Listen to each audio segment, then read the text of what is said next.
இயேசு கிறிஸ்துவின் நாமத்தில் உங்கள் யாவரையும் அன்போடு கூட வாழ்த்துகிறேன். இன்றைக்கு நாம் தியானிக்க போகிற தலைப்பு, உங்கள் எண்ணங்கள் மிக வலிமையானவை. Your thoughts more powerful. வசனம் நீதிமொழிகள் 23:7. அவன் இருதயத்தின் நினைவு எப்படியோ அப்படியே அவன் இருக்கிறான். புசியும் பானம் பண்ணும் என்று அவன் உன்னோட சொன்னாலும் அவன் இருதயம் உன்னோட இராது.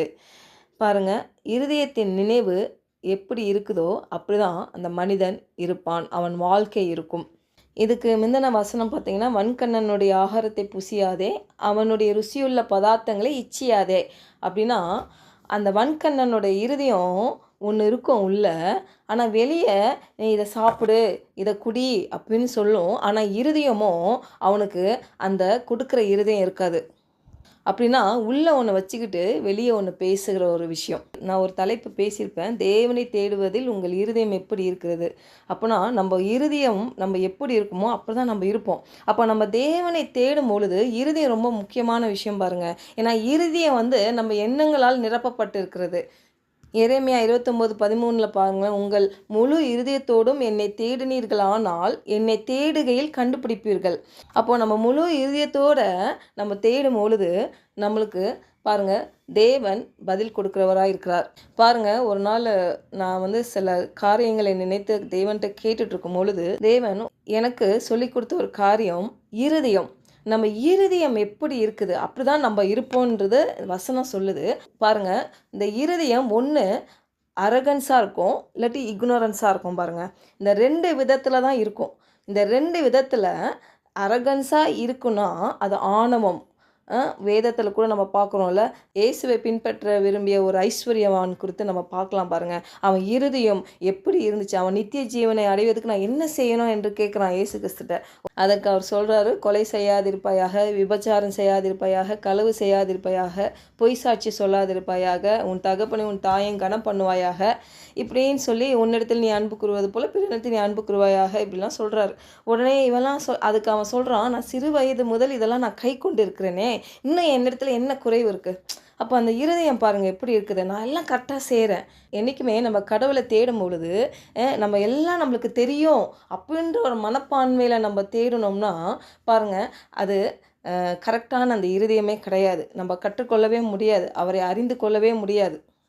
பெருசாக நம்ம வாழ்க்கையில் அற்புதங்கள் அதிசயங்களை காண முடியாது. பாருங்கள், அதற்கு இயேசு கிறிஸ்து அந்த வாலிபனை நோக்கி, நீ பூரண சத்குணனாக இருக்க விரும்பினால் நீ போய் முதல்ல உனக்கு உண்டானவைகள்லாம் விற்று தரித்திரருக்கு கொடு, அப்பொழுது நீ பரலோகத்தில் உனக்கு பொக்கிஷம் உண்டாயிருக்கும், அதுக்கப்புறம் என்னை பின்பற்றி வா என்று சொல்லுகிறார். உடனே அந்த வாலிபன், அவன் மிகுந்த ஆஸ்தி உள்ளவன் என்று எழுதியிருக்கிறது. அவனுக்கு பாருங்கள் எல்லாம் இருக்குது, ஆனால் இந்த வார்த்தை கேட்ட பொழுது அவனுக்கு ஒரு துக்கம் வந்துருச்சு. ஏன்னா அவன் ஹார்ட் எங்கே இருக்குது, இந்த மெட்டீரியலிசமில் இருக்குது. இல்லை, தேவன் முழுசாக தேடுற அந்த இருதயத்தில் இல்லை.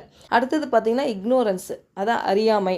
பாருங்கள், இந்த சகைவை நம்ம எடுத்துக்கலாம். இவர் ஒரு வரி வசூல் பண்ணுறவர், நல்ல செல்வந்தர் தான். ஆனால் பாருங்கள், மக்களால் வெறுக்கப்படுகிறவர். ஏன்னா இவர் அதிகம் வட்டி வாங்குறதுனால மக்கள்லாம் இவர் கண்டிப்பாக இவர் மேலே வெறுப்பாக தான் இருப்பாங்க. ஆனால் ஒரு நாள் இயேசு கிறிஸ்து எப்படிப்பட்டவரை பார்க்கணும்னு சொல்லி ஆவலாக அந்த ஜனக்கூட்டத்தில் அவரை பார்க்க முடியாமல் அவன் குள்ளனாக இருந்ததுனால அவர் ஒரு காட்டத்தி மரத்தில் ஏறி ஒரு முயற்சி. ஏன்னா அவன் ஹார்ட் அவனுக்கு கடலை பற்றி பெருசாக தெரியல, ஆனால் அவனுக்கு என்னன்னா அவரை பார்க்கணும், அந்த ஹார்ட் தேடுது. அப்போ அந்த அந்த ஒரு ஹார்ட் உண்மையாக கடவுளை தேடணும்னா நல்ல ஒரு முயற்சி பண்ணும். பாருங்கள், அவன் முயற்சி பண்ணுறான், ஒரு மரத்தில் ஏறி போய் நின்று பார்க்கணும் முயற்சி பண்ணுறான்.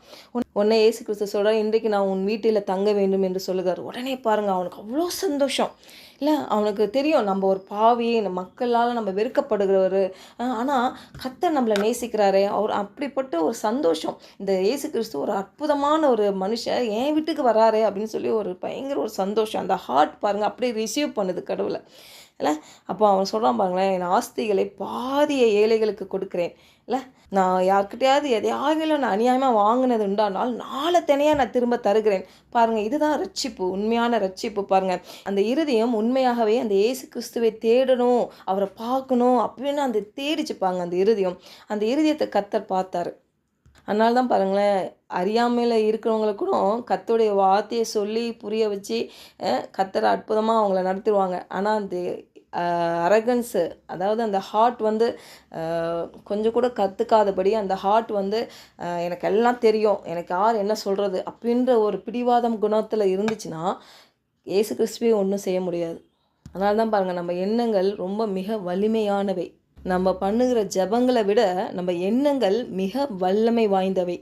ஏன்னா பாருங்கள், நம்ம எவ்வளோ வேண்டுமானா நம்ம உபவாசம் இருந்து ஜெபிக்கலாம். ஆனால் நம்ம எண்ணங்கள் பாருங்கள் மாறலை, நம்ம எண்ணங்கள் புதுப்பிக்கப்படலை, இல்லை நம்ம எண்ணங்கள்லாம் தவறாக இருந்துச்சுன்னா ஜெபம் கேட்கவே படாது. அதனால் நான் இவ்வளோ நேரம் ஜெபம் பண்ணுறேன், இவ்வளோ வார்த்தையை நான் கன்ஃபஸ் பண்ணுறேன், எண்ணங்கள் மாறணும். அப்போ தான் அது பலனை கொடுக்கும். பாருங்கள், நம்ம வாழ்க்கையில் தேவனுடைய மகிமை உயர வேண்டும். பாருங்கள், கண்டிப்பாக தேவனுடைய வார்த்தை வல்லமையானவை. பாருங்கள், ஒரு மனிதன் மகிமையில் அவர் வளர்கிறாங்க அப்படின்னு நம்ம பார்த்தோம்னா அவங்களுடைய மனம் உருமாற்றம் அடைந்து விட்டது என்ற அர்த்தம். பாருங்கள், தேவனுடைய வார்த்தையை இருதயத்தில் நம்ம பதிக்கும் பொழுது நம்மளுடைய பார்வை, நம்மளுடைய செயல்கள் மாறத் தொடங்கும். எப்படி தெரியுமா, நம்ம ஹார்ட், நான் சொன்ன பாருங்கள், நம்ம ஹார்ட் ரிசீவ் பண்ணுற இடத்துல நம்ம வச்சுக்கணும், எல்லாம் தெரியுதுன்ற இடத்துல நம்ம வைக்கக்கூடாது. பாருங்கள், வேதத்தில் ஒரு உதாரணத்துக்கு கூட நம்ம பார்க்கலாம். கானான் தேசத்தை பார்க்கறதுக்கு 12 பேரை அனுப்புகிறாங்க ஒவ்வொரு கோத்திரத்துலேருந்து. அதில் 10 பேர் பாருங்கள், அவங்கள பார்க்குற பார்வை பாருங்கள், வெட்டி கிளிகளை போல் பார்த்தாங்க. ஆனால் யோசுவாவும் காலேபும் பாருங்கள், அவங்க பார்த்த பார்வை தேவனுடைய வாக்கு தத்தத்தின் அடிப்படையில் பார்த்தார்கள். அப்போ சூழ்நிலைலாம் பார்த்திங்கன்னா ஒரே ஒரு சூழ்நிலை தான், ஆனால் பார்வை வேறுபட்டது. பாருங்கள், 2 பார்வைகள், அதே மாதிரி 2 முடிவு வந்துச்சு. பாருங்கள், 10 பேர் பார்த்த அந்த பார்வை அவங்க அந்த கானான் தேசத்தை அடைய முடியவில்லை. ஆனால் அந்த 2 பேர் பார்த்த பார்வை அவங்க அந்த வாக்குத்தத்தத்தை அடைந்தார்கள். அப்போ தேவனுடைய வார்த்தையால் நம்ம இருதயத்தை நிரப்பும் பொழுது, நம்ம இருதயம் அந்த நினைவினால் இருக்கும் பொழுது நாம் அப்படியாகவே மாறுவோம். ஏன்னா அப்படி தான் வசனம் சொல்லுது, இருதயத்தின் நினைவு எப்படியோ அப்படியே அவன் இருக்கிறான். நம்ம இருதயத்தின் நினைவு தேவனுடைய வாக்குத்தத்தத்தின் மேல் இருக்கும் பொழுது அந்த வாக்குத்தத்தம் என்ன சொல்லுதோ அப்படி தான் நம்ம வாழ்க்கையே இருப்போம், நாமும் இருப்போம். ஹல்லேலூயா. ஜெபிக்கலாம். பரலோக தகப்பனே, இந்த காலை வேளையில் எங்களோட நீர் இடைப்பட்டதுக்காக உமக்கு நன்றி செலுத்துகிறோம். அப்பா, எங்கள் மனதில் இருக்கும் தவறான எண்ணங்கள், பிற்போக்கான எண்ணங்கள் அதெல்லாம் நீங்கும்படியாக நாங்கள் செபிக்கிறோம் ஆண்டவரே. அப்பா, உங்களுடைய சத்தியத்தினால் ஆண்டவரே எங்கள் சிந்தனைகளை புதுப்பியும் ஆண்டவரே. அப்பா, எங்கள் சூழ்நிலைகளை பார்த்து அல்ல ஆண்டவரே, உம்முடைய வார்த்தையை பார்த்து ஆண்டவருடைய வாக்கு தத்தத்தின் மேல் எங்கள் கண்களை பதித்து எங்கள் இதயத்தில் வைத்து அப்படியாக ஆண்டவரே, அப்போ எங்கள் பார்வை மாறும்படியாக ஆண்டவரே, எங்கள் செயல்கள் மாறும்படியாக, உங்கள் நாமத்தை மகிமைப்படுத்தும்படியாக, சாட்சியுள்ள வாழ்க்கை வாழும்படியாக எங்களை விட்டு கொடுக்கிறோம் ஆண்டவரே. எங்கள் முழு இறுதியத்தோடு ஆண்டவரே உம்மை தேடும்படியாக, எங்கள் எண்ணங்களில் ஆண்டவரே உங்கள் வார்த்தையினால் நாங்கள் நிரப்பும்படியாக ஆண்டவரே எங்களை அர்ப்பணிக்கிறோம். இயேசுவின் நாமத்தினால ஜெபிக்கிறோம் நல்ல பிதாவே. ஆமென்.